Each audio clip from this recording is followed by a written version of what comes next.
question, Mr. Watkins. It was a great question.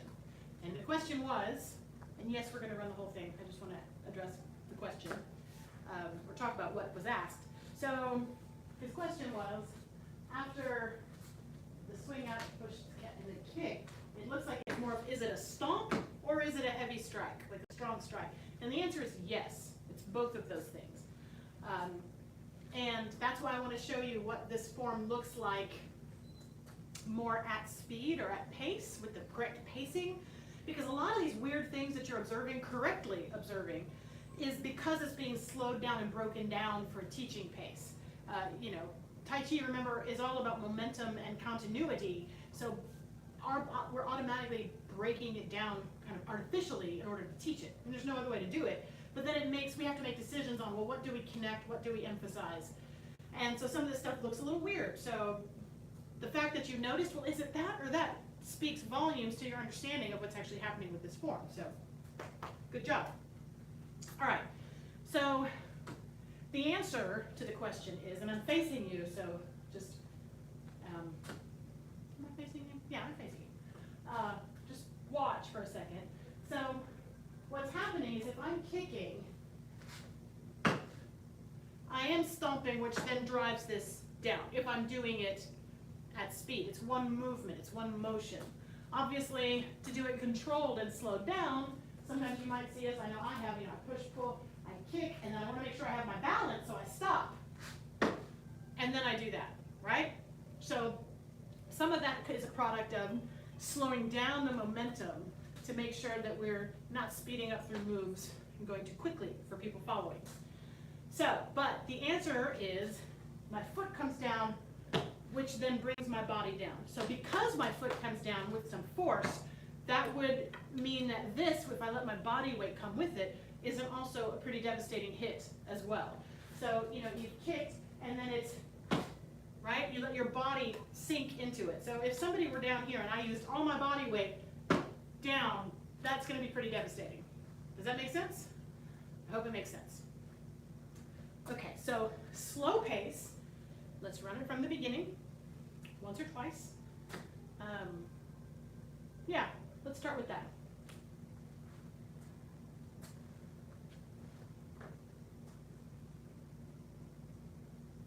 And I know we talked about waist in the last sequence of the high and low strikes.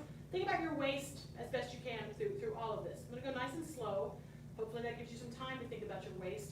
But I would like for you to imagine being relaxed and as best you can letting all these strikes and stuff happening with the flute come from the waist, including this first move. I wind up and I step out and I strike. There we go. Kick and strike. Shove, row, under, under, over, over, row, shove, helicopter, up and over, or up and down, however you call it, unwind and row, shove,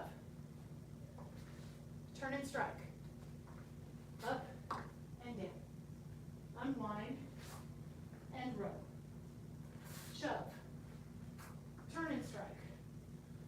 This circle in the air strike. Turn and strike. Here we go. Last pass. High, high, low, low, high, high, low, low, and down. Remember, think about the short end and push off and let it go. Step with the left, hands together, switch the flute, and back.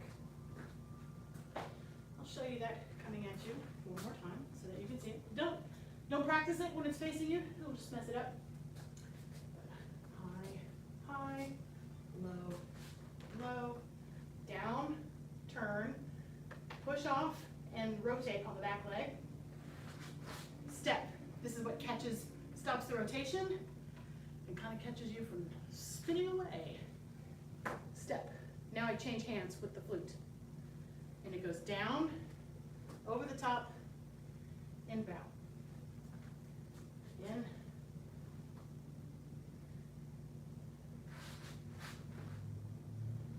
Don't stop. That was just me giving a little photo stop for you. So it's in this hand. It comes around. So I'm basically here. I'm going to step with that left, arms out front, both hands together. I'm going to change hands. I'm going to step back with the left as this comes down. So I step back and the flute goes down. I'm going to step back with the right as the flute comes up. And then it kind of catches up and it becomes a bow. Hopefully that makes sense. So, I'm turning, a step, out together, change hands, step back, flute goes down, flute goes up, step back with the other foot, and bow.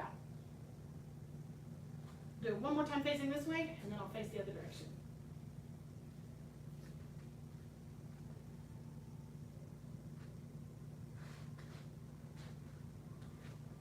That's not how you do it. I'm just trying to slow it down. And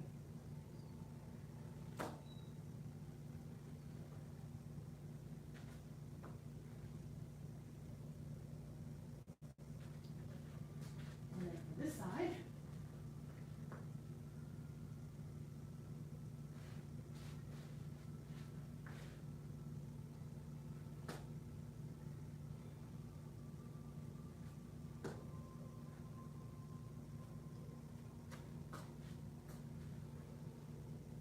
hopefully that's helpful.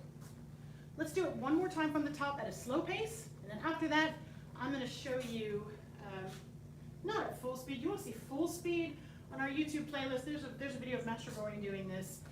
I think the whole form takes about 30 seconds. It's crazy fast. So you can kind of see where this heads the more you've been training. But let's do it again slowly from the top again, and then I'll do it again demonstration-wise, just to kind of show you some pacing.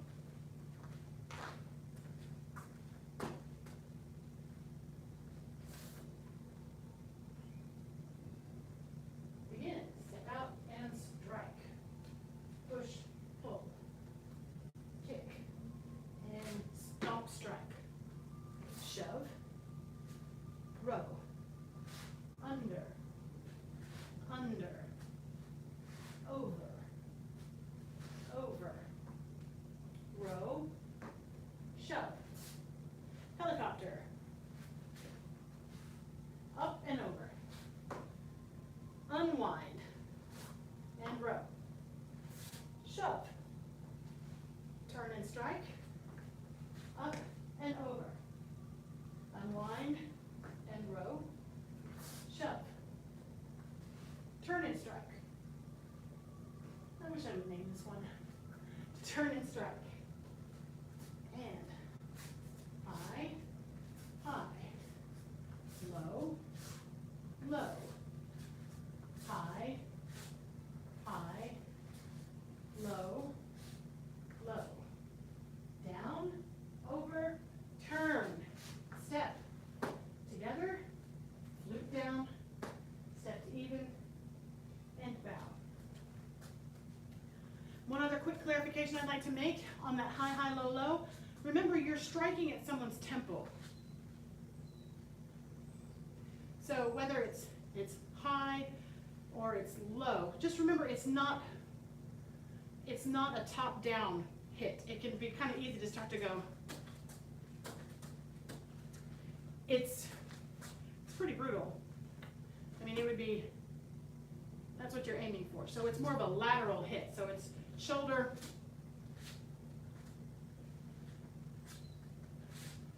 so just keep that in mind as you practice that, because it gets kind of easy to get into a muscle memory of it becoming an overhead strike, like you're bopping somebody on the top of the head, but it's a temple strike, both high and low. Okay, see, I'm going to give it a try and moving more fluidly. I I haven't done it at kind of regular pacing for a long time, so let's see how this goes.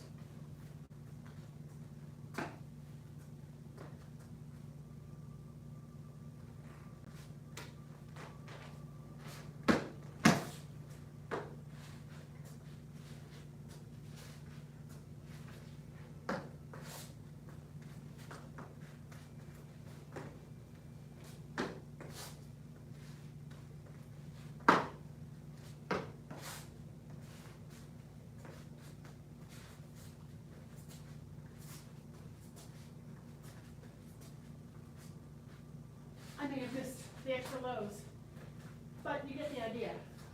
It's faster, and that's why some of those stomps happen. I'm not, but it's like a momentum, momentum changer. So that last one, I'm going to show you again kind of at speed, hopefully not forgetting any strikes. And I'm thinking, I'm springing off that back leg, and I'm using my waist. Because as you speed these up, if I'm not doing those things, it's impossible. So I'm staying relaxed, moving from my waist, springing from my legs. So I've turned. High, high, low, low, high, high, low, low.